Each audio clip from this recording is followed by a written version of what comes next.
come to order. I'm going to start with the restart Oh, because I think that's something that we all can agree on, and it's going to take the least amount of time to work with, and I think the other stuff's going to take a little more time, and I'd like to see this happen, so.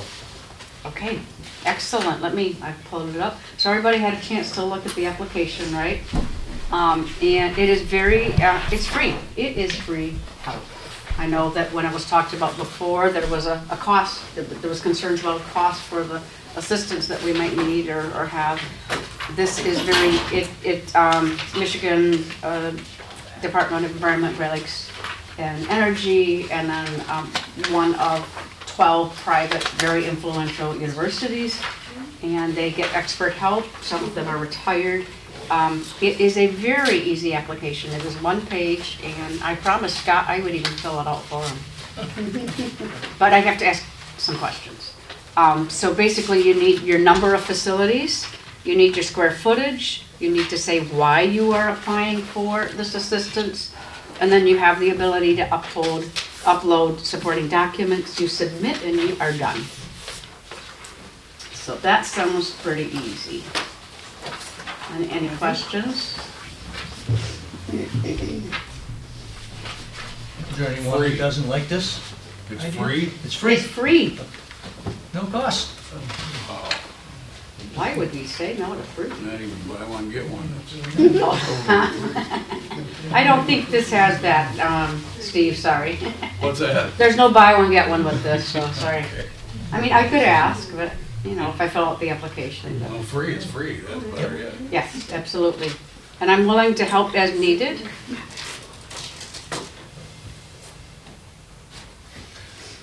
I support it. I didn't have any.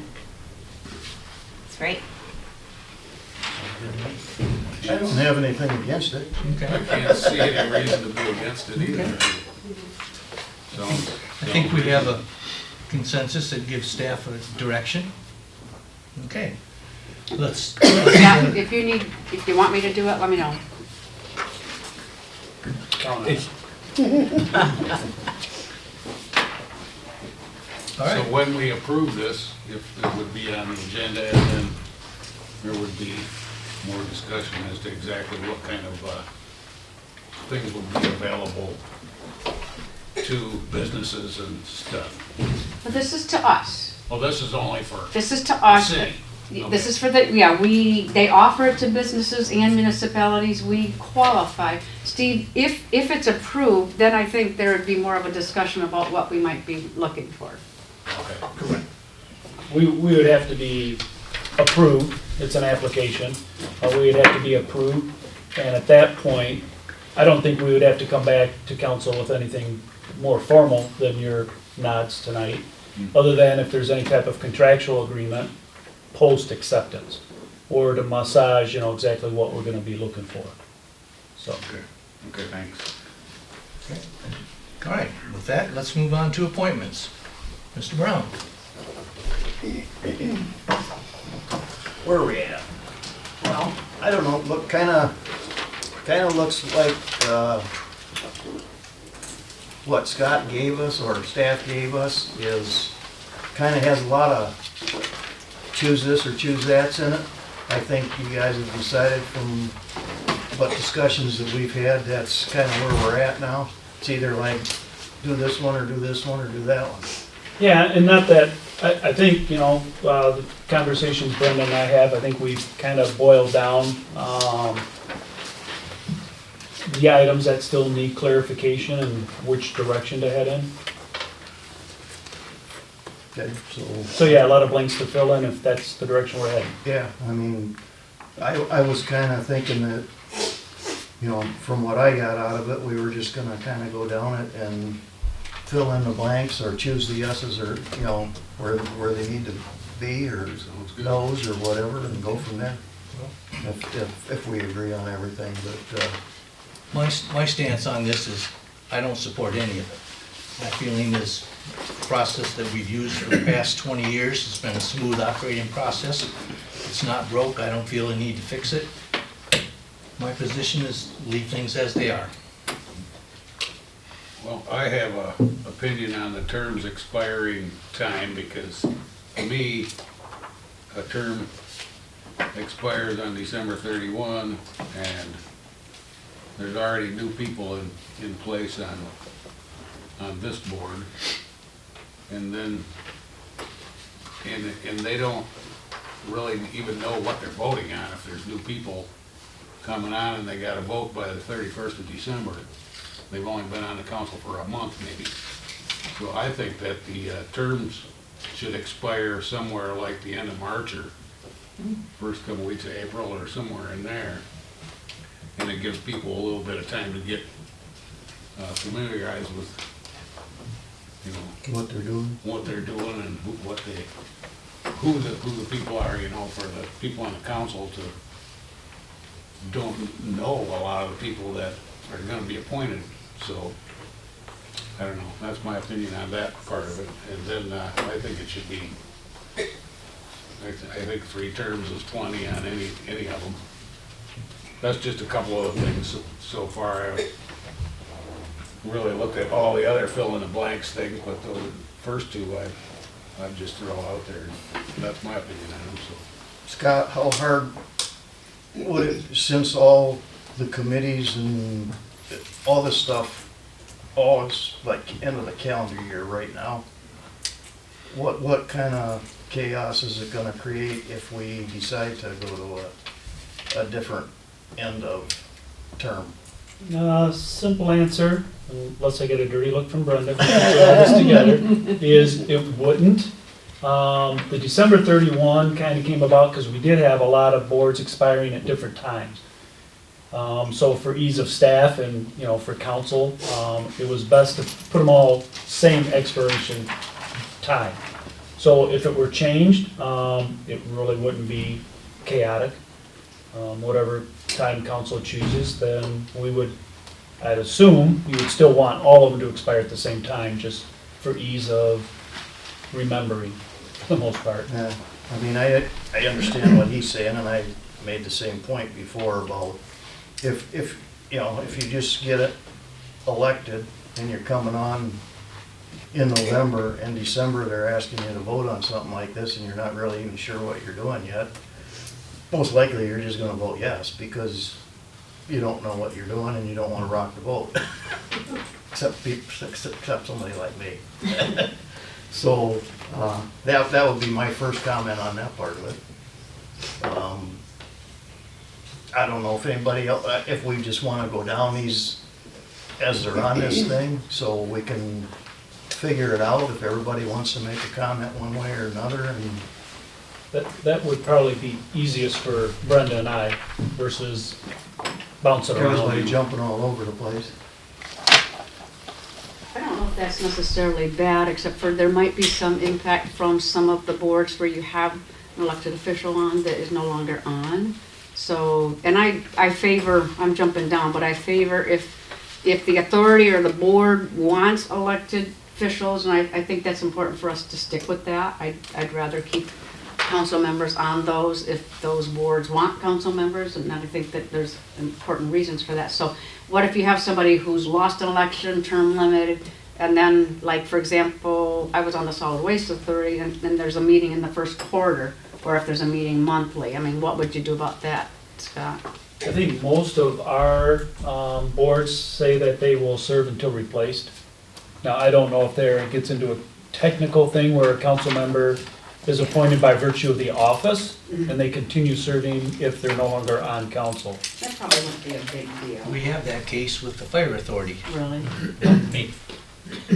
Oh. And your, And no. And Norm. Yeah. Norm is, Because I expired my first time around, and I was allowed to continue, and I just continued Okay, until this term. okay, so. that's fine then. I would agree with a little bit later, although ideally I would hope that anybody running for council has been attending meetings and finding out about the boards from Right. the website and going to those meetings maybe. So sometimes it doesn't always happen that way, but ideally city council members have some idea of what they're getting into when they run and when they, by the time they sit at this important elevated platform. So I I could see both ways, but, you know, I could go either way on that. If we do it later, I would like what I suggested before, which is a presentation on all the boards. What are they? I don't think that hurts to kick it off every year, and I think I heard Scott saying he would do that. And he's nodding his head. Yes. Yeah, so I don't know, I could see it both ways, so I think I'm gonna be a little bit neutral on it.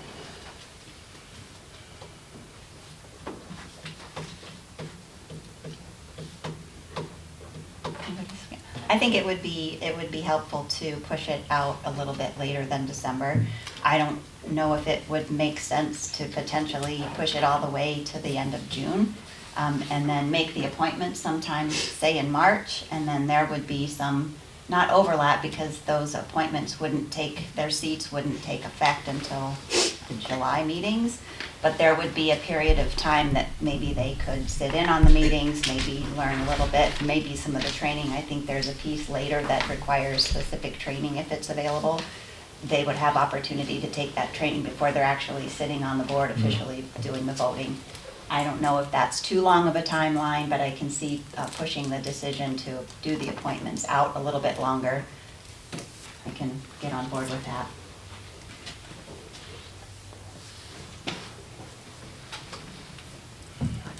Your turn.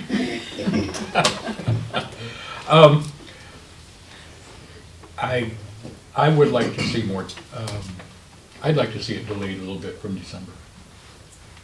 And, for the same reasons, I guess.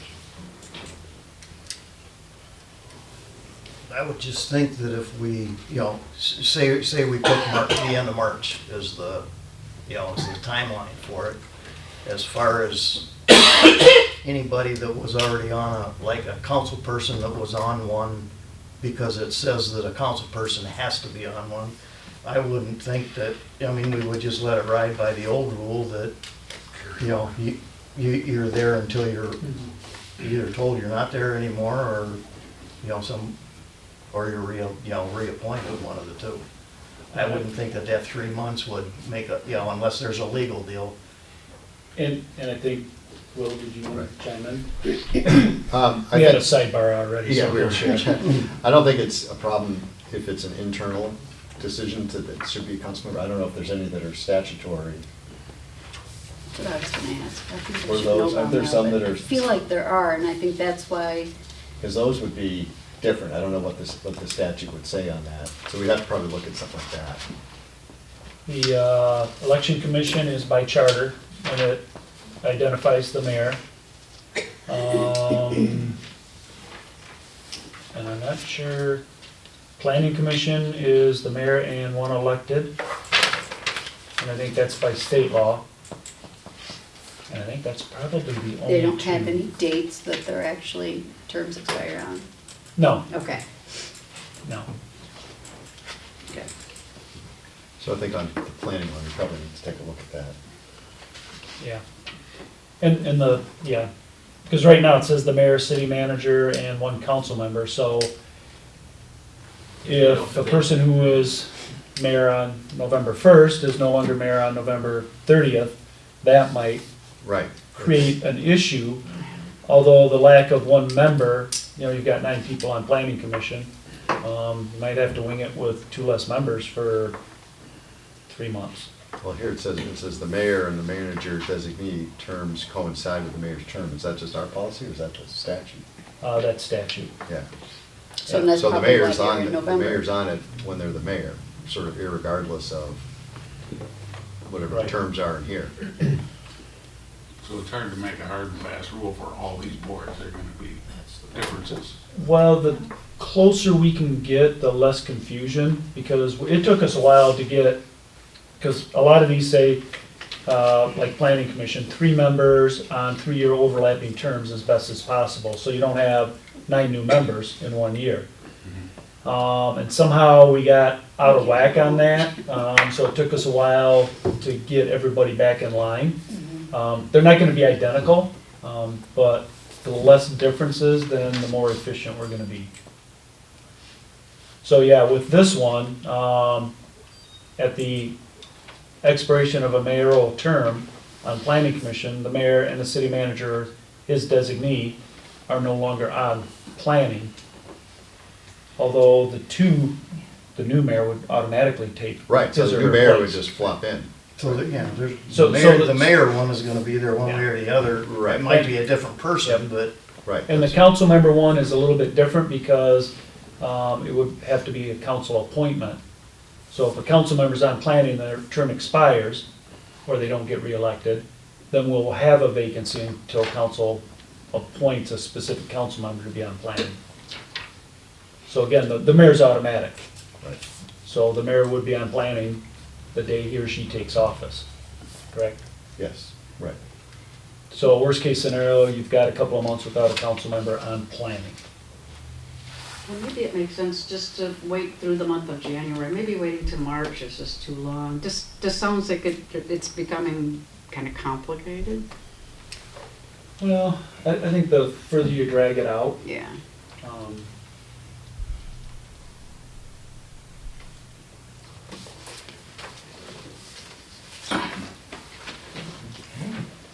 so blank number one is, Is, You wanna?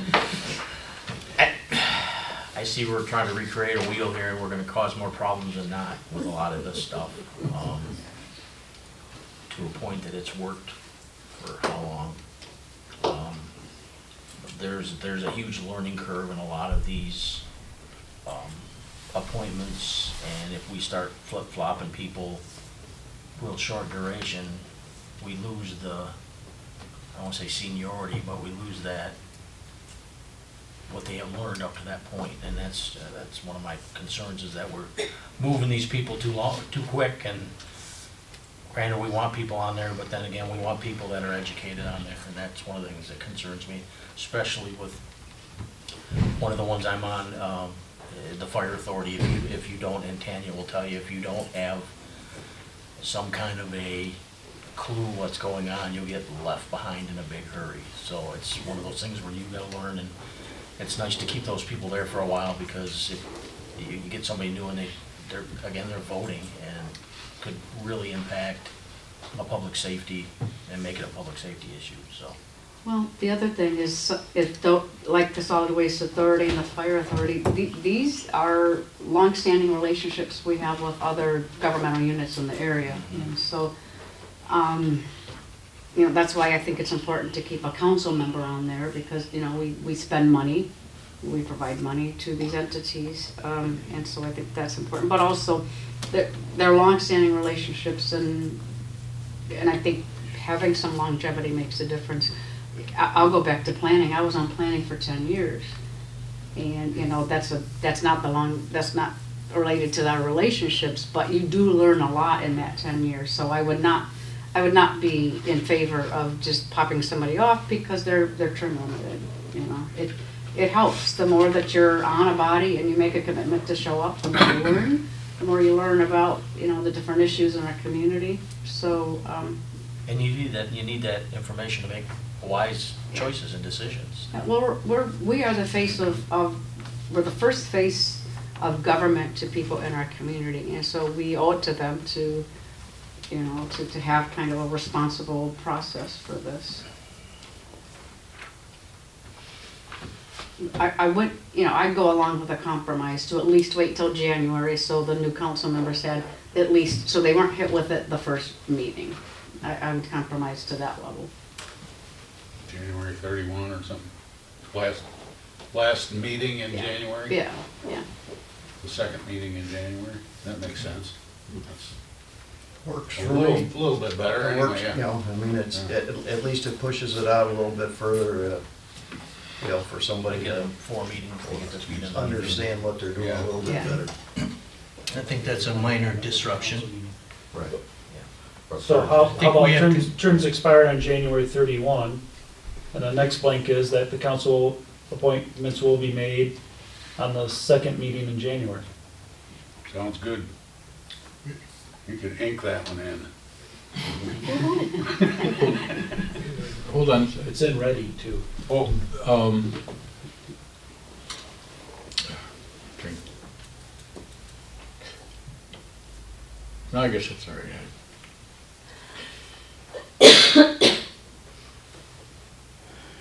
I don't like having to vote on at the meeting immediately prior to the end of the terms, I guess. In the case that the council doesn't approve appointments, Right. makes sense. Well, ideally, we're gonna have a little more heads up, so we'll have a chance to look at the appointments, Mhm. possibly. And, and we're all gonna be on for a while too, so it's gonna get easier. Well, hopefully. Anyway, I can, Perhaps what we can say is that appointments and confirmations by the city council will be considered at the second meeting in January. That gives you a little, it's not saying you have to make them by then. The deadline of January 31, you've got the fallback that they continue to serve until replaced. that's one of the issues I'd like to look at, Which one? serving until they're replaced. There's a couple of,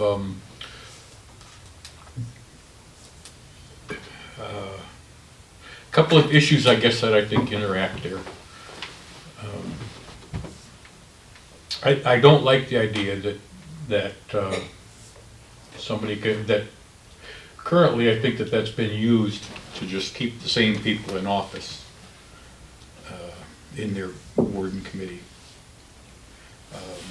I could get around that depending, I guess, on how what I would like, I don't want to get off into a different topic, but I would like to have everybody fills out an application, whether it's in paper or online.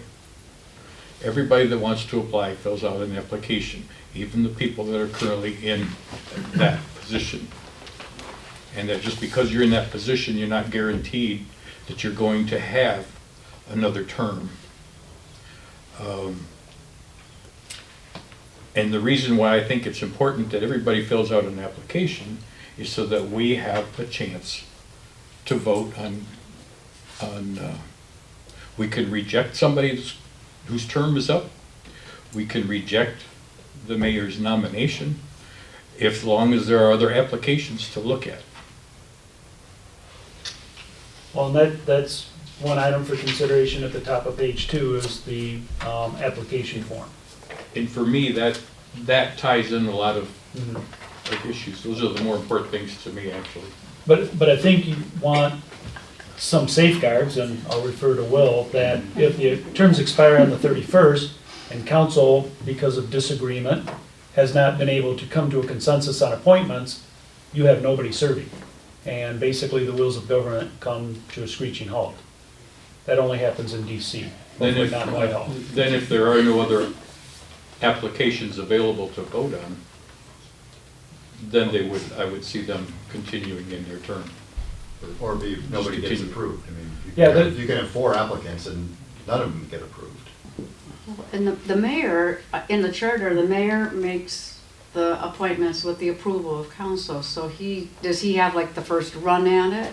Is Right. that- He or she does. Here, Right. I'm sorry. But we should have the ability to turn that down Oh, sure. and vote on the next person in line. And if everybody fills out applications and stuff, then we'd have an ability to look at other applications. And that's part of this whole policy, Yeah. is to take those applications, and I think we're targeting October, which is subject to some blanks being filled in, so that there's kind of a deadline. That doesn't mean it's hard and fast, but at least at that deadline, a stack of applications will go to the mayor and the council members in October, so now you've got 3 months to review them and come to a consensus as to who's going to be appointed where. I do have to admit, I'm uncomfortable with addressing individual applications and why we support them or not in that manner. I mean, it's gonna probably inhibit people from wanting to apply if they know that they're gonna be the subject of a discussion. I mean, is that what you're looking for, Tom, though, as we say we don't like this person because of this, or, I mean, you're gonna have to give reasons why you don't support people one way or another.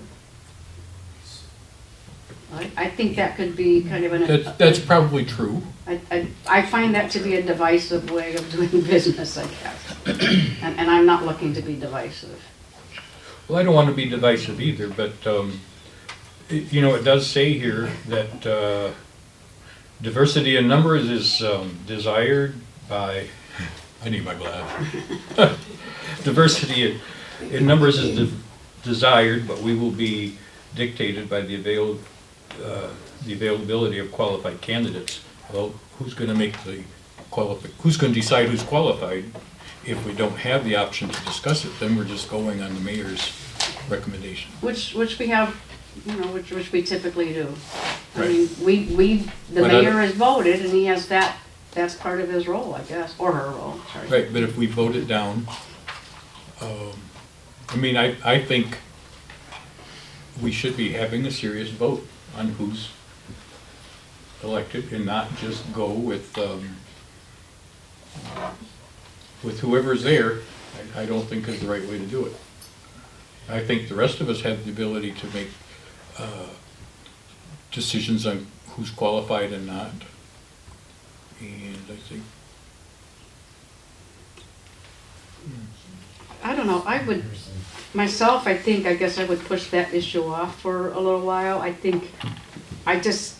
don't know. I mean, I don't really feel like we have suffered greatly from the people who are in their positions. You know what I mean? I don't think I've had complaints about people in the various boards and things, and I just think it's you know, it's not as if it's a high-paying job, and there's a lot of competition for applications. So I would just be careful with that, I guess, Tom. I would, as a new member, my suggestion would be just to wait and see how it plays out, and maybe we could address it again, but to me, that's an important issue. I see, there's different, If you know, there's- the way we do it now is we get a list from the mayor, and it's up or down, everybody. Well, actually, the Board of Review says 3 members appointed by the city council. This is in the city charter. The Brownfield redevelopment says appointed by the mayor. So the mayor doesn't automatically appoint everybody to everything, and the council is supposed to be appointing people on a few of these boards. So there's some discrepancies there on how they're written.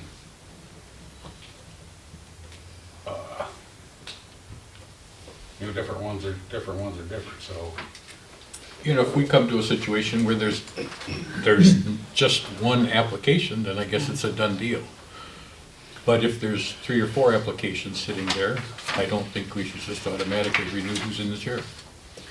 well, I guess, are you comfortable having that discussion because we need to be providing reasons for why we feel somebody's qualified or not qualified, and you're comfortable having that discussion right here? Yeah. Okay, I guess I'm saying I'm not comfortable with that. We're voted in to make choices and to. But the problem we're gonna run into is the people and the quality of the individuals coming in might not be there, like Tanya said, if they know they're potentially, you got a problem with one person from past history or something like that, and you're gonna air their dirty laundry in a public meeting. I mean, Maybe they shouldn't be involved in Well, then politics. they should be But involved it- in but- politics. But it That's could be, right. but it could be a personal thing, that you've got an issue with this person that you had in the past. Yeah, but are all 7 people gonna have an issue with it? Well, They'll just So say, you're gonna have But one you're gonna per- bring it up to everybody. Yeah, well, it would be engaging in It's just- personalities, and I find I that think distasteful. we're opening a can of I worms. don't think that's gonna happen, yeah. Well, So it's- but how can you do it without providing reasons? How can You you fill say, that out, you put that in your application. okay, you know. so we're here and you say, I don't want this person because, and somebody So- else, yeah. So the person appointing them should make an argument for and give their reasons for each person they're appointing. So if the mayor appoints all these people, then he should say, I want this guy because blah, blah, blah. And then there's several of them, and, what's another one? I don't think it's I just saw another one that's appointed by the council, I just saw it, I can't remember which one it was It was something to do with the county. Well, there's one of the boards that has somebody from the school Central district, Regional somebody from the Shoreline county. Regional Development. At least for the 20-plus years I've been here, and probably, I think, as the mayor said, 20 before that, is that staff will sit down with a newly elected mayor and say, here are the appointments, here are the ones that are expiring. Are there anybody, is there anybody that you would rather not have reappointed? So it is a discussion with just the mayor, and I think that's probably an issue with some of the council members. Yeah. And then if the mayor says, I want these 5 people reappointed, then staff will contact those people and see if they're interested. And then if we have vacancies, then we sit around and try and figure out who might be interested, willing, and beneficial. And then we'll bounce that back off the mayor. So there's a process here at City Hall. And again, I think that's not well received by some of the council members, and I understand that.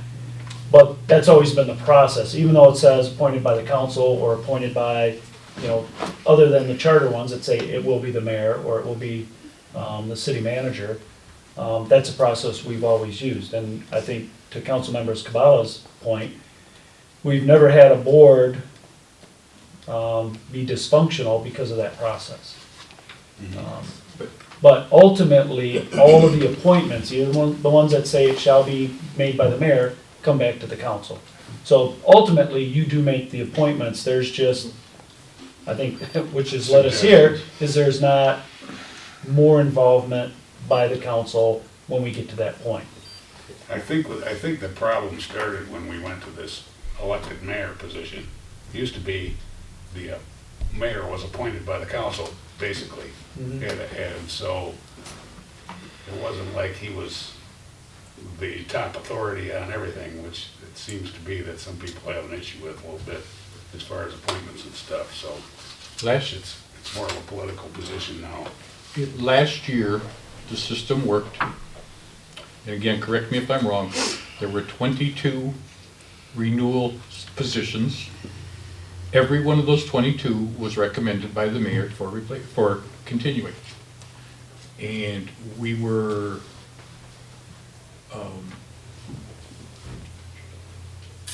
without having an alternative to vote for, and also going by that term, by that thing that if, how do I put it? Anyway, 22 out of 22 people were renewed in their term. And we had no choice at that point to eliminate any of those if we had reason, or to get anybody else new in. Because there was not a system in place where interested people, well, technically there was, but there was not really a system in place for people to submit applications. We had one choice, and that was to renew that person, or they continued in their job anyway. And I don't think that that's The fair. whole slate was, either 20 go to the yeah, whole and then there slate were- in or the whole slate down. Well, There was no, I guess And I then would, nothing in between. And there were 3 positions that had been vacated, and those were kind of the same thing, but they were positions that were recommended by, as a process, I assume that you were talking about, where the mayor and you get together and they make recommendations. I just think you need to give people, including people on the council, the opportunity to get on the board. And if everybody has applications filled out and there's a choice to be made, the system gets along, the committees work because they haven't changed for 10 years.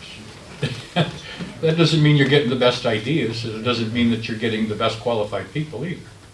yeah, and I would argue that there has definitely been a formalized application process for quite a few years. So I say technically, but But how many people know? there's been discussions about making that, I wouldn't say transparent, because I hate that word, because it implies something is not transparent, but we could probably do a better job of soliciting. And I think that's been part of the discussion, is council members can throw names at Brenda, the mayor, myself at any time. And I know you've mentioned vote the whole slate up with the whole slate down. I do know last fall, Just one. there was one that was brought up by a council member, and he expressed his reasons for not making that appointment. Now, had a majority of council decided that's a good reason, then that person would have been excluded, and we would have been back to filling that position. So I think there is a. We would have been back to him staying in the chair, anyway. Because if nobody, if Until- nobody else has been elected, his term automatically continues, Until filled. Yeah. He will continue to serve until filled. which under the old system would have been a vote this year in November. No, No, it's not an no. automatic renewal. You could have gotten rid of them the very next, I'm sorry to say that, that's a little hard. That person could have been removed and replaced the very next council meeting. It's not an automatic default reappointment for the same term. So if somebody's term expires and council decides that we don't want him or her in that position, but we don't have a replacement readily available, that person, I mean, you could decide, no, they're done now. Or you can say, we'd like to replace that person, but we don't have a candidate yet, so that person's gonna serve until we find a good replacement. It's not an automatic 3-year renewal or a 4-year or a 5-year. What happens in the case of somebody gets, so they can't do the job, say physically or whatever, they can't, they get ill, become ill or something, and they miss? We've replaced people partway through, Steve. Yeah, We have, Yeah. a lot. There's been Dave Badow, who's been the long-term chair of the planning commission. He stepped down due to health reasons. And then we just, obviously, that's a chair position, so we elect a new chair. And then we look to fill that vacant seat. okay. Well, I don't think it hurts to push it off to January. I think that would give new council members a chance to get up to speed. I also think, I was on city council for 10 years of when Mac Hatch was mayor. For what it's worth, people at the mayor have that prerogative. I may not have always agreed, in particular with this person or that person. On the other hand, I've paid attention, and I don't see any reason to criticize people who've been on the boards. I think they do a fine job, they're volunteers. I haven't had a lot of complaints about people, about this board or that board. I think it would be helpful, and not right now, Tom, of course, but if there are complaints about specific boards and why, to know more, because it seems like there's more to your comment. But I'm happy to do things the way they are. I think people, I appreciate them serving, and I'd like to continue the way that we're doing it. And I'll tell you, one way that you can get appointed to a board is to attend meetings. And I tell people that I tell them, if you want to, because we actually have somebody on this council right now that I'm not gonna name, who ran for election, didn't make it, started attending meetings. And when, then the mayor appointed that person to planning, and then we also appointed that person to an open council seat. So, there are ways that you can make your interests known about wanting to be on a board, and certainly showing up and showing that you care about your city and you have been paying attention to the different boards really helps. So, but I do think January 31st is a good compromise in my view, giving us a little more time. And being interviewed for a position, you don't have to be interviewed by the whole council either. You could have a 3-council group, like, when I first got appointed to the planning commission, it was Wally Leesey was the mayor. And I was on there, and then I became the planning commission chairman. And then John Ingalls passed away halfway through his term. And me and Ed Whalen and somebody else, like 3 or 4 of us, interviewed with a group of councilmen. And it wasn't the whole council, I don't believe. I think it was like 3 of them, the mayor and a couple others. And then they picked me to fill in the rest of John Ingalls' term, which was 2 years. So then I just got elected after that. So people got to understand that, you're going to be looked at if you want to be in any of these positions. You have to look at people to see that they're qualified, or to talk to them, whatever. Actually, that's an exception to the Open Meetings Act. You could, if it's for employment purpose, you can have a closed meeting where people don't have to expose themselves to the public if they don't want. No, Isn't that correct? That is incorrect. Not for that. For employment positions, you can, but not. They not make a for- distinction not- between being on a board and being employed? Right.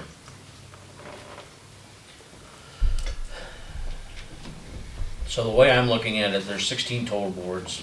There's 10 of them that I've counted that have the council appointments. 6 of them, only 6 of them on that list are full mayoral appointments, if I'm reading correct. Sounds I'll trust about your right. math. All right, well, that's, yeah, I was a Whitehall graduate, so.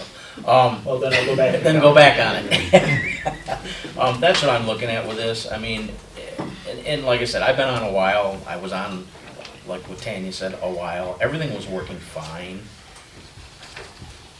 If we have somebody that falls behind, falls to the wayside, doesn't perform to where we perform, we as a council can remove that person.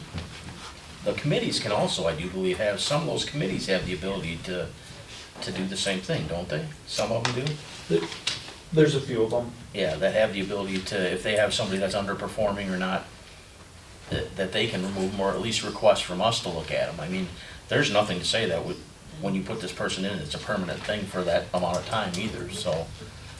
Like I said, and we're talking about six spots. 10 of those spots, essentially, we have say over. And we have that potential to look at these people, but the other 6 spots, I mean, we're recreating a whole document and a policy for 6 spots. We do, but we don't. I mean, this whole thing came about because I complained about the way the system worked.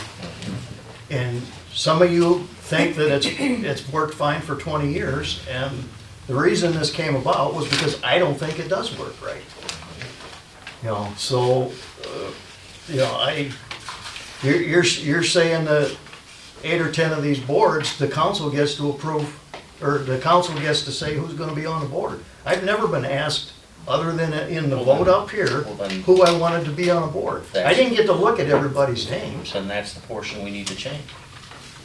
And I think that's where we That's the started process we need to with change. looking at, when we call it an application, and I don't want to get caught up in the language of it, but it's not really an application, it's more of an information sheet to get our understanding of who might be interested, because as it is. It's an interest form. It's You're an interested. interest I form, mean, whatever you're the interested right in- term yeah, is, yeah, exactly. so that we have a pool of people to say, hey, you know, when you guys sit down to look at who you might recommend for appointment, then you have some options to choose from. It's not an employment application.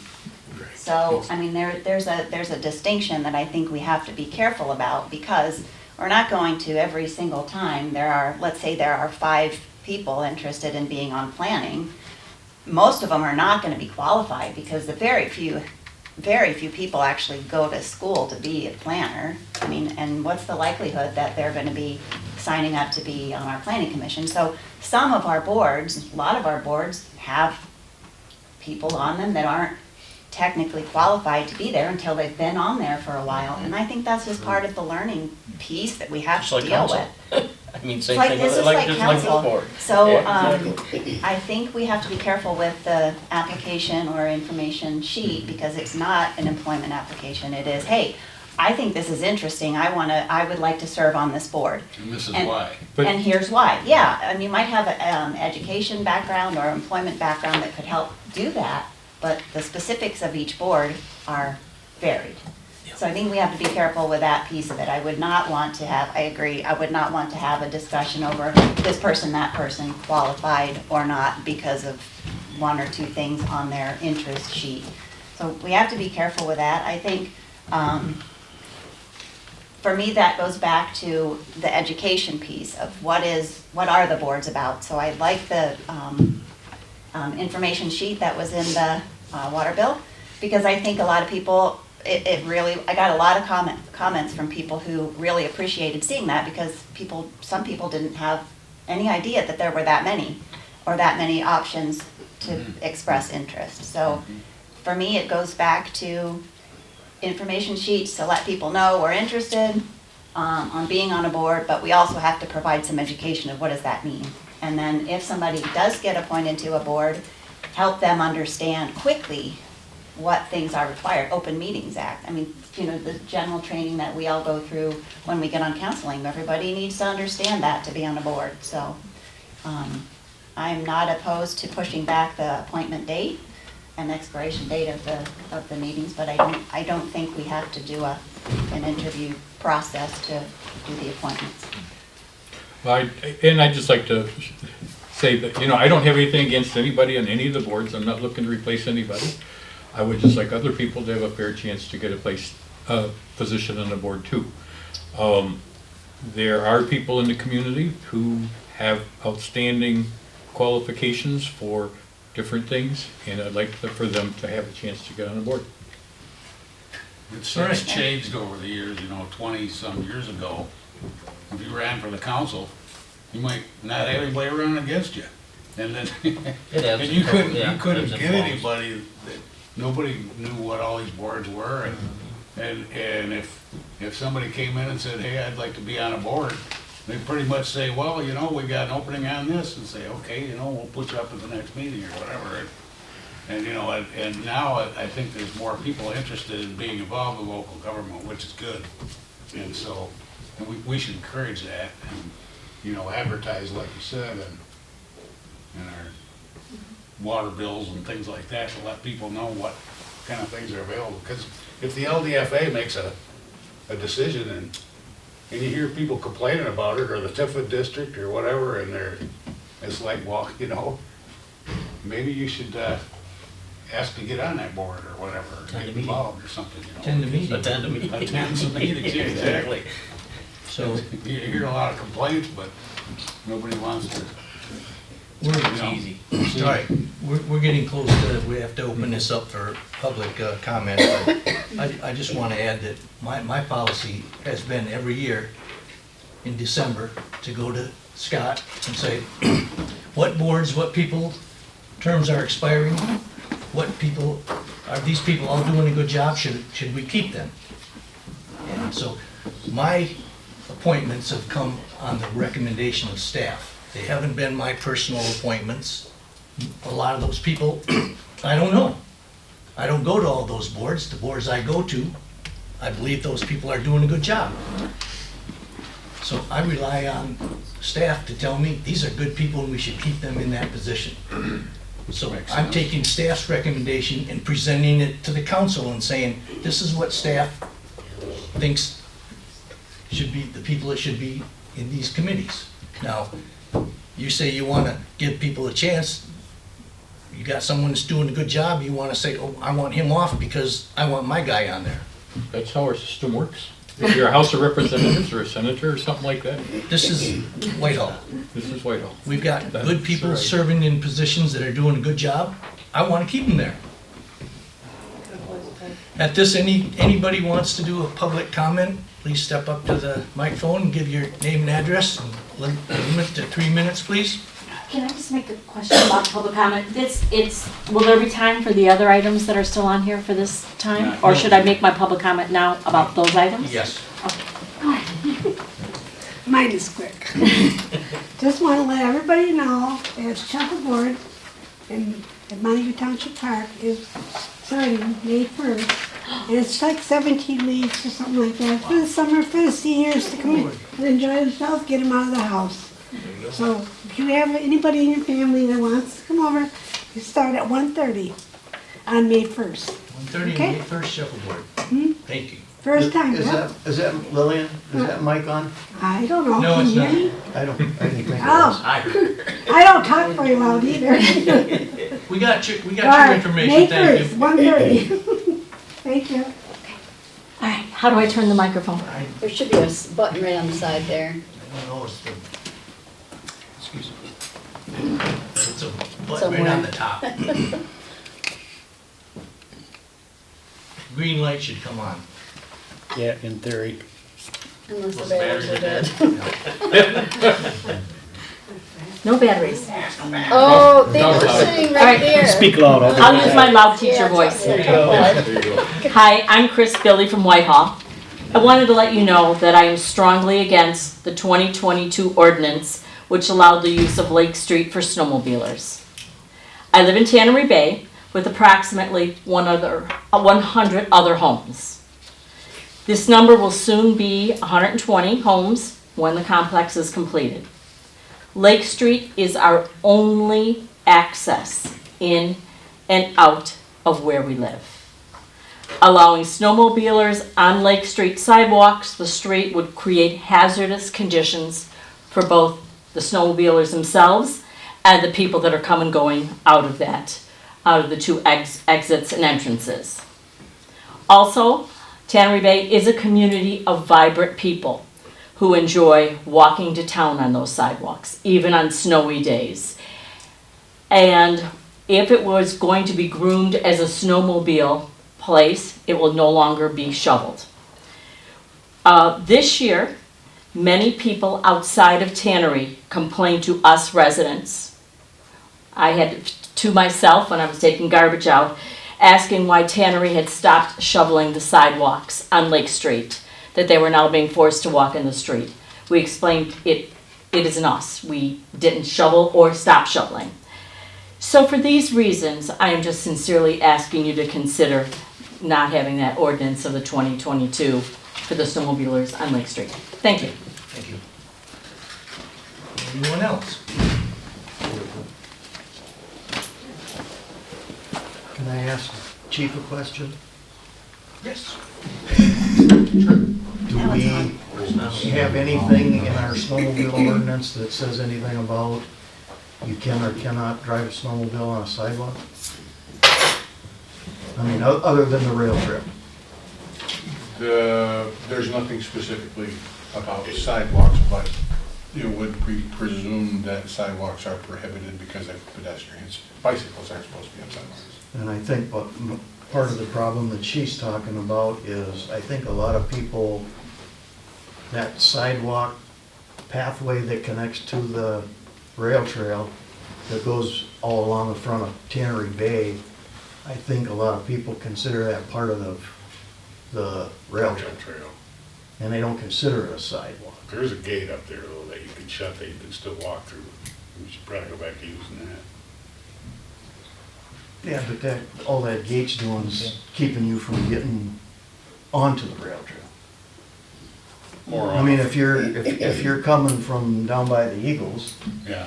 on your snowmobile, down what you think is the rail trail, the only place you're not gonna be able to get to is onto the rail trail. Well, maybe- You're gonna maybe they should- run the whole sidewalk all the way in front of Tannery Bay. Maybe they should make the access to that, the Misco Drive there. All I'm trying to do is help clarify your point. that, Exactly. I think some of the snowmobilers think that that's part of the rail trail, and some people think that it's a sidewalk. And I don't know what the solution is, but I agree there shouldn't be. I think snowmobiles should either be on the road or on the access part of the lawn or whatever. They shouldn't be allowed on sidewalks, period. Good afternoon, I'm Mike Bradford, 1415 Lake Street. I am an avid snowmobiler. I was under the impression that the ordinance in 2022 was put in place so the snowmobiles would stay off the sidewalks in front of Tannery Bay and be on the streets, where they have to obey all the local rules and regulations, meaning sound, speed, and following traffic laws. I believe Chief Squires is correct that I don't think snowmobiles are allowed on sidewalks at all statewide. I could be mistaken, but perhaps a little signage down there could help alleviate the problem. Because I believe Mr. Brown just spoke that it kind of changes right there in front of Tannery Bay from a paved trail to cement sidewalk. And I, for one, know that my snowmobile will damage that sidewalk in front of those townhouses there from the skis. They use carbide to turn on the ice, and for some reason it cuts the snot out of cement, but it doesn't really seem to hurt the pavement too much. Just a thought. Thank you very much. Is there anyone else? Just a straw vote, is anyone in favor of not allowing snowmobiles on Lake Street? I mean, we got a couple minutes here. I don't support the snowmobiles on the sidewalks at all. No, they should not be on My the understanding sidewalk. was that they were allowed on the street. Street is street, not sidewalk. I hear what Scott's saying. You see what I'm saying? Yes, though? most definitely, You know how- yes. As wide as that is, it Right. appears like it, Yeah. and with it also connecting to the rail trail. Right. People that might be coming through town that don't know town Right. might think that's part of the rail trail. So we allow it on the street, that's the ordinance, right? It's allowed That's on my the street. understanding, yes. I remember that was so that the people who fish with their snowmobiles can get to some of their fishing locations or ice fishing locations. But I think ideally they're not on any sidewalks. I know I've seen snowmobiles on my sidewalk once in a while, kind But of you always scary. have you always have the few, that's the problem. Well, is you- I mean, a few is bad enough if I'm like right in front of them. Yeah, well, I agree, and again, as It somebody scared the that, heck out of me, like yeah. that gentleman there, I also snowmobile, I haven't had it out in a couple of years because Yeah. of, the weather, but yeah, sidewalks are taboo, side of the Well, road. They I should mean, be. everybody that snowmobiles that knows what they're doing and has some kind of common sense, will stick to the side of the Well, road. maybe we need to just remind them. Signage, a reminder in Yeah, the. reminders in our Well, yeah, newsletters, our exactly. website, And- stay off the Absolutely. sidewalks, They please. close the gate. Yeah, and he's not wrong, the carbides will, phew, they make a mess, studs make mess, but, But we don't need to change the ordinance because No. we still want them on the street, right? Or yeah, it doesn't, like I said, I think the thing is just signage and the best signage we can put out there yeah. and hope. Okay. And quite honestly, if they go back to shoveling the sidewalk, I don't wanna run my sled or my carbides over anything other than snow. I mean, it's just, Wrexham. it wrecks them, absolutely, and you gotta replace them and that's costly, so. But it wasn't shoveled this year. Yeah, see, so there's your, yeah. And I'd like to ask a question too. Can we get the sidewalk there cleaned from, plowed, by the city from? I believe that's Tannery Bay's responsibility. Well, I don't know, I'm it's a asking. city. We did it last year, We called and told The them. city owns the sidewalk. Is that a right? city sidewalk? but Okay. we don't own over to the Elks, that's for sure. The Eagles, excuse me. I'd like to get that stretch plowed so that we can walk and get out of our subdivision To safely. the Eagles? Yeah. That's That's right. considered sidewalk, yeah. And I think we weren't because the snowmobilers were using it. If you What I'm leave, if you hearing- leave the snow on it, like Scott's leading is if you leave the snow on it, there's gonna be less damage to the sidewalk. But on the other hand, if you plow it keep the people, the majority of the people that don't wanna wreck their sleds and replace their car rides every year, they'll stay off. I'd asked Brian once about getting that stretch of sidewalk plowed, and he said they didn't want to because they don't otherwise come into that part of the city with the plow, the sidewalk plow. And that probably is one of the heaviest walked sidewalks in town. I think that's a discussion for another day. We're just about out of time here, so I'm gonna adjourn this meeting.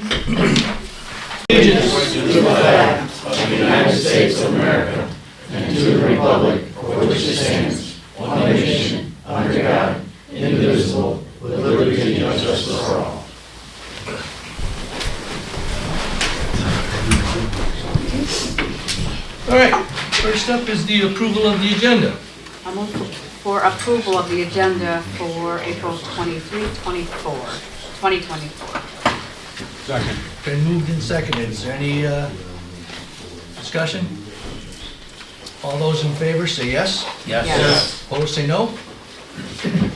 Agenda is approved. Next up is the consent agenda. I'll move for approval of the April, consent agenda for April 23 as submitted. Second? Been moved and seconded. Is there any questions, comments? I have one question, and I probably asked Scott, who knows how many times, and I always forget. Page, what do we got? No, I ripped it and I can't read it. Anyhow, Loomis Company.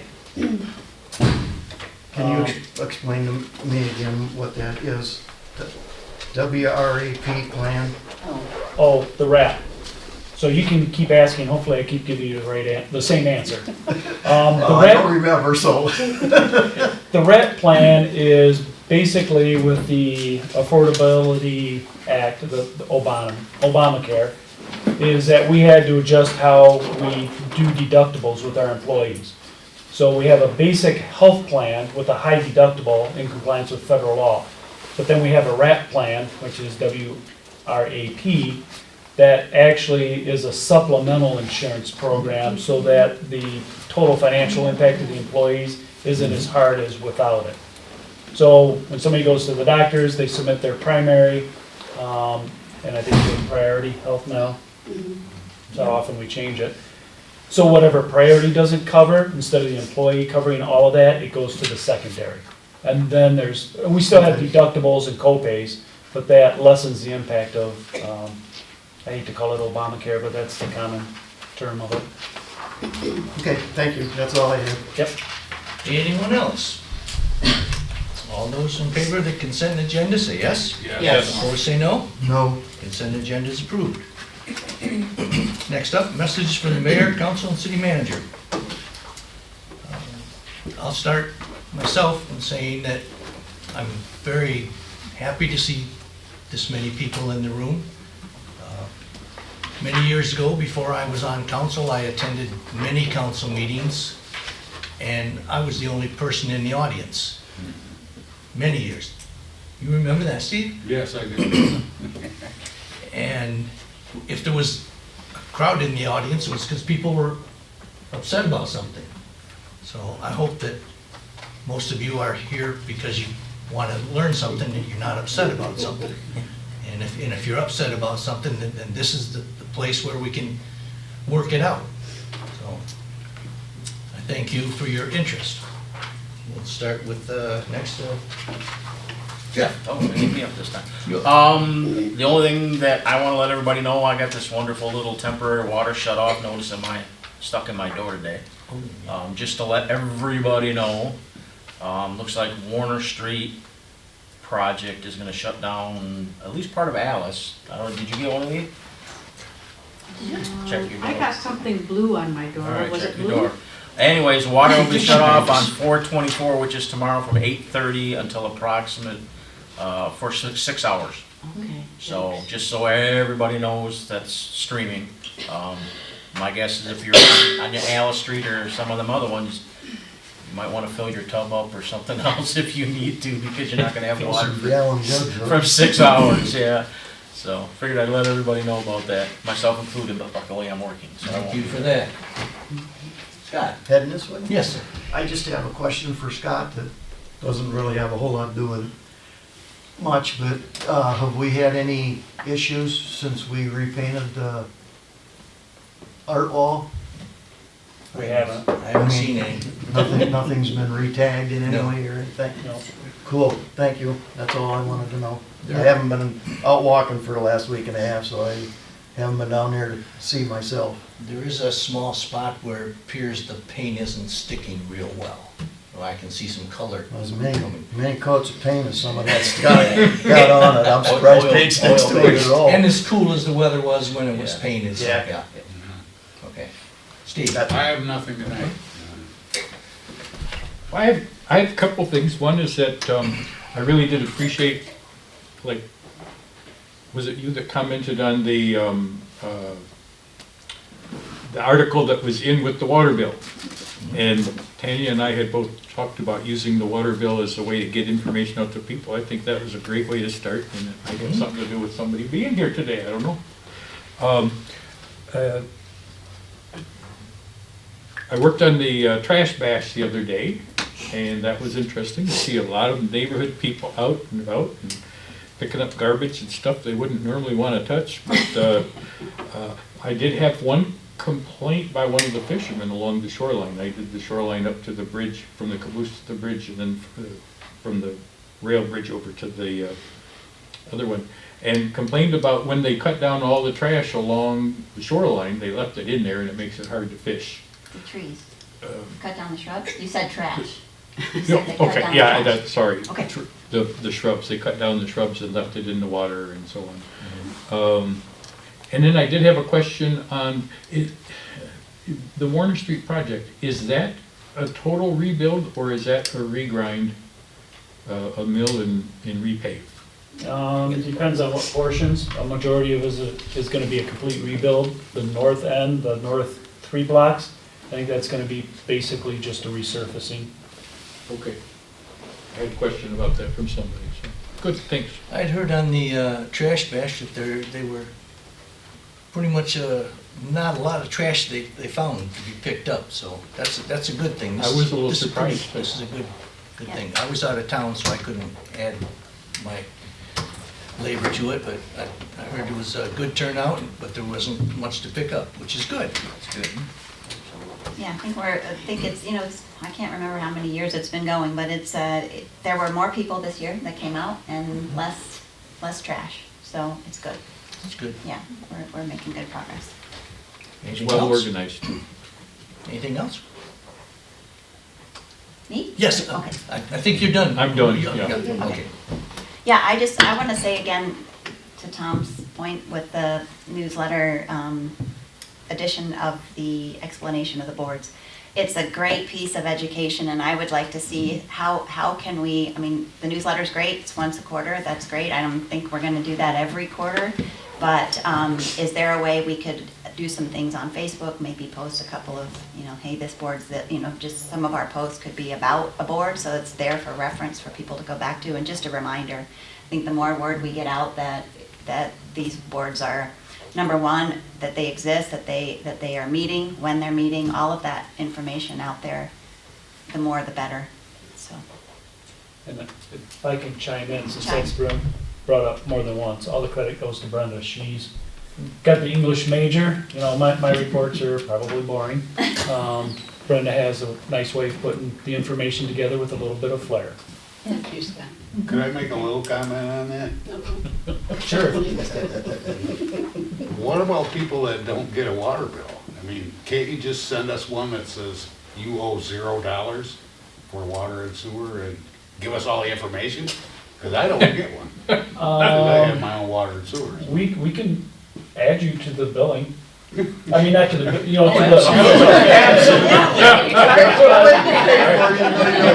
This newsletter costs $1. Well, it'd be a lot more than that, but we can put you on the mailing Yeah, list. we'll get a mailing. Not in the billing. I mean, I'd like to see what everybody else is seeing. Yeah.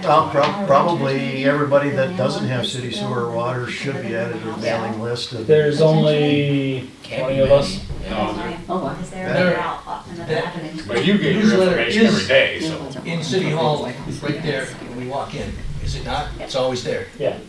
But we can So add I could the, drive down and get it, but it'd be nice for coming down. Yeah. We'll get it to you. Tanya? Well, hey, this is a little personal, but I had the opportunity of using our emergency services last week and called 911 for the first time in my life. I was very, very ill due to a complication from a surgery. And that's all I'm going to say about that, because it's been a little frustrating. But White Lake Fire came first. And I don't know one name, somebody was named Nick, and they were really just excellent. And waited there until the ambulance came, and the ambulance folks were great and got me to the hospital. And also Mercy Hospital was great too, the emergency room and the regular rooms, which is good to report because I tend to hear a lot of negative, and so I was a little bit nervous about it. But I was very impressed with our local services. So if you can pass that along. I will do that. But I'm not planning to use them again. Well, you weren't planning on using them that time either. Don't forget, Tanya, It's good to know you that- always have the option of Trinity Lakeshore too, and the same ER docs that work in Mercy ER work up there, so. Well, actually, another time, now that you asked, I did go up there. Yeah. And they debated about where I would go. We got and about they 6 beds to play with up there. Yeah, but but they were excellent, Yes. but they're like, oh, Mercy said they might be able to fix you up, might, and I'm like, yeah, take me wherever, so that was Blodgett, so that's all I'm gonna say about that. That's a nice segue to an opportunity I'd like you to talk about the upcoming millage for the White Lake Fire Authority. Oh, yes. We do have a vote coming up for the fire authority it's a millage renewal to a point. The station millage that everybody graciously voted in 5 years ago is done. The station will be paid for, thank the Lord. So now we are going for just a millage for operating, which we're requesting 2.25. The old one was, 20, 30 years, Scott, wasn't it? When the fire authority was formed? It's been 20, a good 20. And as everybody knows, the cost of doing business is going up. So even at 2.25, I think we're doing really, really good, so. Make sure this is all just information. Yes, It's information, it is. this It's is- information, so it's 2.25, is what we're requesting. If anybody has any further questions out there in here, feel free to get hold of the chief, Peter McCarthy. He has 2 town halls coming up. I don't remember the dates. But if you look at the White Lake Fire Authority website, or the Facebook page, it is listed. There are 2 town halls, one out at Station 1 and one out at Station 2, to let everybody know if they got questions, and it's a Q&A, so. And they get to see the new station if you go to one, and see what the upgrades we've made to Station 2, so. That'd be a good thing. As Tanya will tell you over there, see what we got, see what our guys are like, kick the tires essentially, so. What's the date of the millage again? May May 7th. 7th. That's the, Yeah, go to the town halls, don't call 911.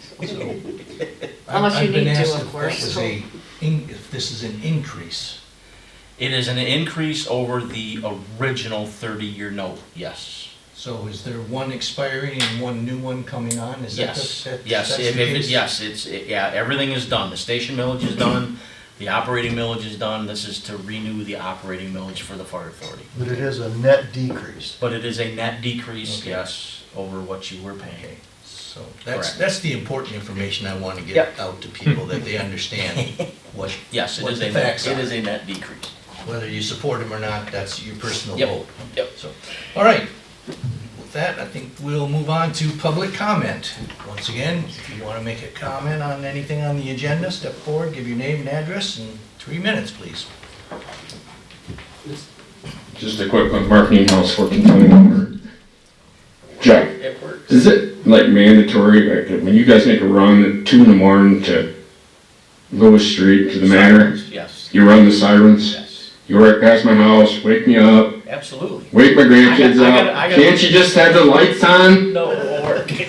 No, ask, Roger will be, no, it's a. State law. State law. Break the law.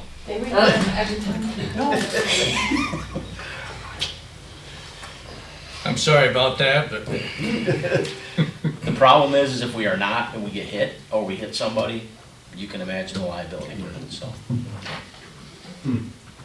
if there's no further public comment, we'll move on to old business. I don't believe we have old business. We have old people, no old business. New business, tag day requests. I'll make a motion to approve these 2 tag day requests. Second. Been moved and seconded. Is there any discussion? All those in favor say yes. Yes. Opposed say no. All right, tag days are approved. Next is resolution 2414, city goals. I will move resolution 2414, the city goals. Second. Been moved and seconded. Is there any discussion?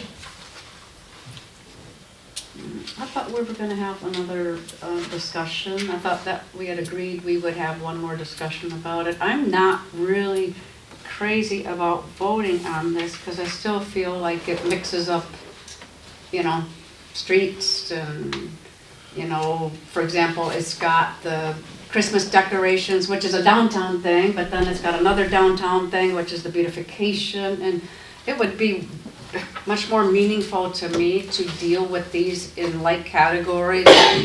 Here's the things that people want to do in the downtown. What are some of the things we can agree on that we want to see if we have funding for? Here's some things people want to do in the parks. What are our priorities for the parks? But it just feels like a mishmash, and so I don't feel like I can vote on it at this time. I'd like to combine them, and look at, just have a more in-depth, conversation about what we want to be focusing on in the next 2 years. We do have priorities already, we know that. If they're ongoing, let's leave them off the list, let's focus on some new things that people want to do, but I also just kind of frustrated because like I said before, I mean, there are goals and then there are things on the list that are not goals, so I'd like, at least going forward, I'd like a process that involves more people in the community rather than one meeting with, you know, I don't know how many meetings, 30 or 40 people in a community of a little under 3,000. I'd like to go back to people once we've said, hey, this looks like what council thinks are good priorities. What do you think? That's just one more easy way of being transparent. So at the very least, I'd like a little bit of a reworking of these into some useful categories that we can prioritize in that fashion. I think we have time for a meeting before the budget meeting, don't we, Scott? You do. And the reason they're ranked this way is just high priority to low priority. So staff, when we look at putting together the budget and having discussions with council about the budget, we can kind of start clicking top to bottom, but that doesn't exclude, I mean, there's a lot of them that didn't get any votes that are already included in some of the grant applications. Well, I know, but that's what makes the process kind of useless to me. I mean, if we're already doing some of these things, then why are they even on the list? But I think they need to be in the list to remind staff and council that we're working on those. If we take streets off, you're just taking $1 million a year out of that budget cycle, assuming it's gonna be there. And in a sense it would be, but I think it's also a footnote to council and to staff that we're working with limited financial resources. Well, I just don't know why streets are there when we're already gonna work on them. So why is it in the list of priorities when it's obvious we're gonna work on streets? Is it there because we're gonna put more money into it, or what's going on with that? It could be, but again, I think council has to reiterate that that is still a goal. Years back, one of the goals that was repeated a few years was sidewalks. Then council decided not to vote for those. Then we came back pretty strong the last couple of years with sidewalks. You know, I guess it's a foothold to remind all of us that we are continuing to work on streets, and that means there's less money for the other, I'll leave it up to Jeff to count them, that there's less money for all of the other goals. All the other stuff. I mean, we can't, and I think you added up the numbers before what the total cost is. We cannot come close to completing all of these goals over the next 2 years. Not financially, probably not physically. I mean, there's only so much you can physically do in a year. But that would be helpful for us to have a discussion about. For example, what are we looking at? What can we put on to continued improvements? What could we put toward a new project? I just feel like everybody had these lovely ideas they just kind of threw up on the map, and we were like, yeah, this, yeah, that. That's not the way to set goals for the next 2 years, huh? I mean, the organizations that I've been involved with, we don't do it that way, and I don't think our cities should. At the very least, I'd like to have one meeting where we have a chance to discuss more, one more time, you know. And for example, like I said, the Christmas decorations came out top, obviously. I mean, that makes a lot of sense. But then we've got downtown beautification. Why are we not looking at that all together and saying, what can we do to improve the downtown? One thing is Christmas decorations, another is, you know, a beautification plan, which is relatively inexpensive, you know. So why are we not looking at, what do we want to do for the downtown? What do we want to do for parks? These were all individual goals from individual people. I know. So if you lump them all together, they're not individual goals anymore. Well, do we want to support individual goals, or That's do we what want? the purpose of the goals is for. So my goal isn't more important. I mean, we need to look at the goals together, and we need to. The goals were all put up individually, and we all got to vote on them. What I'm saying, Why do Scott, we need to vote on them again? Well, what I'm saying is, for example, some of these are not even goals. a goal is something that you can measure. You know, we want to have this by this, and this is how we're gonna get there. These are things that we might wanna do, but they're not necessarily goals. I guess I'm kind of frustrated with this process. I was frustrated when I was on council before, so I'm saying the same I thing over share you again. on being frustrated being on council. Okay. But what I'm saying is if we have some things that we're already doing, let's put them on the already doing list. I guess I'm expressing a preference for grouping like things together, which is what you typically do when you look at goals. You group like things together and you're like, what do we want to pick out of the downtown? You know, maybe if we're doing Christmas decorations, we want to think about beautification because that's kind of the same thing. So, I mean, if folks are ready to vote, they're ready to vote, and I'm in the minority. I just don't feel ready to vote on this. And we did, for your voting purposes, we did group things similar together. All of the parks goals, I'm gonna use that term, were all grouped, and specifically by Funnel Field, Slocum Park. They were all grouped together, and then the council, through your process, decided this part in this grouping was more important than the other part. Because we just simply can't do all of them. You can't vote to make park improvements your number one priority, because that's just not financially doable. So they were grouped together for your review and voting purposes. But now they're grouped again by top to bottom priority. Because that's what staff will look at when we're putting together our department budgets. We look at this and we present that to council, and we have that discussion at council saying, hey, we went ahead and budgeted an extra $80,000 for sidewalks, and we know, another $30,000 for Christmas lights. So this is a guide, and it's the actual budget adoption that will firm the goals up as to what you're gonna do for that year. Well, So I don't that's know. the thinking behind it from my perspective.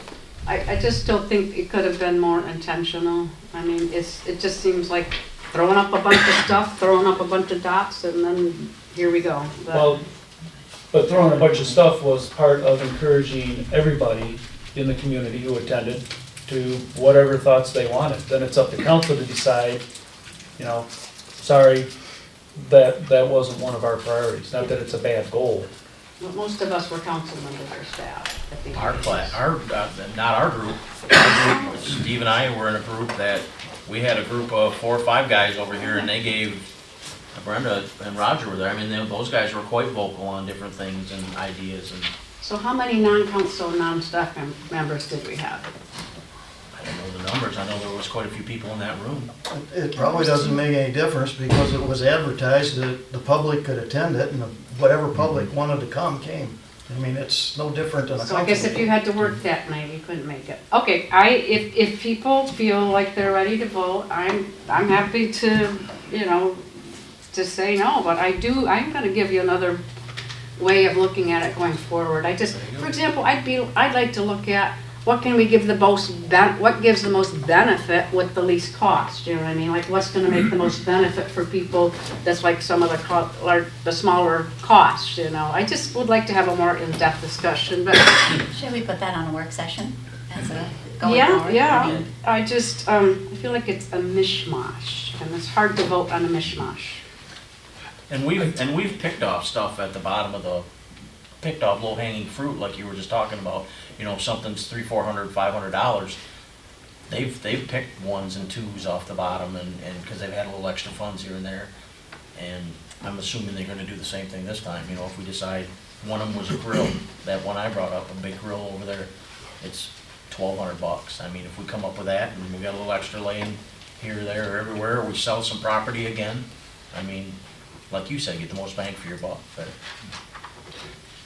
I have a question that, it might be something that I just missed before, but I got a question on, did we have all these costs, the estimates before? You did. Because I don't remember seeing the $272,000 for a pavilion at Koval, and also the $720,000 for the skate park at Slocum. And I don't even know, is that ice skating or roller skating? Roller skating. Okay, okay. Bocce skateboard, I'm Skateboard. sorry. Skateboard, yes. Okay, that I do remember. Keeping in mind, these are goals, but once we get down to talking about the budget, what we budget is what's gonna happen. And because it's a goal, doesn't mean that we're going to put the dollars towards it. Well, I guess it would have been helpful to know that beforehand, though, like how much money do we have for new projects, or how much money do we have to, what's our budget looking like? So that would have been helpful. I don't believe our revenues have changed much. Not significantly. So- But, again, that's part of the budget process. Staff is, I'm finalizing what department heads have submitted and what have been approved by a couple of the boards. And we'll go to council, and that's always often quite a discussion because we can't afford everything that's in there. So when you get your budgets, you're gonna know how much money we have. And again, staff's gonna try and budget as much as we can, top to bottom from goals. And also indicate some of the other ones that are the zeros, the ones and the twos. So at that point, when you actually do this, it'd be really hard to say council's got $100,000 to spend.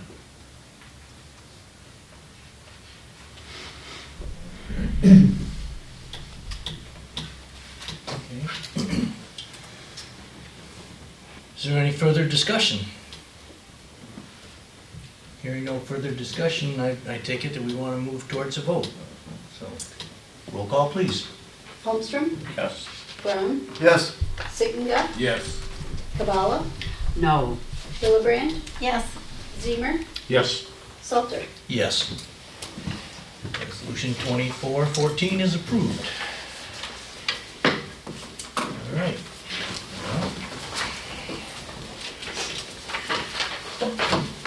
Next up.